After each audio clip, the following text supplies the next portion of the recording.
একটি বিষয় লক্ষণীয়, আমরা সম্প্রতি সংসদ অধিবেশনে দেখছি বিএনপি বর্তমান সরকার গঠন করেছে এবং বিএনপি সংখ্যাগরিষ্ঠতা নিয়ে সংসদে গেছে, এটা সত্যি।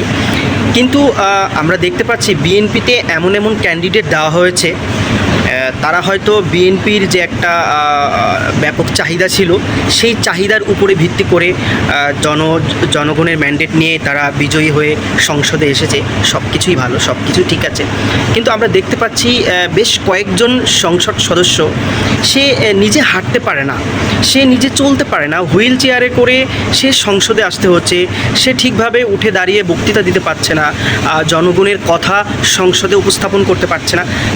আমার প্রশ্ন এখানে, যে ব্যক্তি নিজেরই চলার সক্ষমতা নাই, নিজেকে পরিচালনা করার মতো সক্ষমতা নাই, তাহলে সেই ব্যক্তি জনগণকে কিভাবে সেবা দিবে?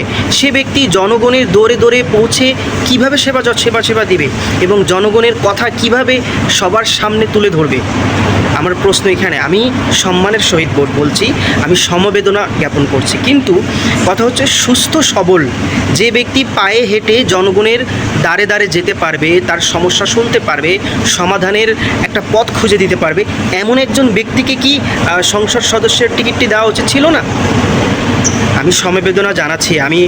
তারা হয়তো অনেক নির্যাতন সহ্য করেছে, জেল জুলুম সহ্য করেছে, সব ঠিক আছে, কিন্তু বিএনপির এগুলো ভাবা উচিত ছিল যে আমরা এমন একজন ক্যান্ডিডেটকে আমরা সেই আসনে দাঁড় করাই যার নিজে পায়ে হেঁটে গিয়ে জনগণের কাছে যাওয়া এবং জনগণের যে আকাঙ্ক্ষা সেটা শোনার সক্ষমতা আছে। অসুস্থ মানুষকে কেন আপনারা ম্যান্ডেট দিয়ে দাঁড়িয়ে দিয়েছেন এবং সংসদে এনেছেন?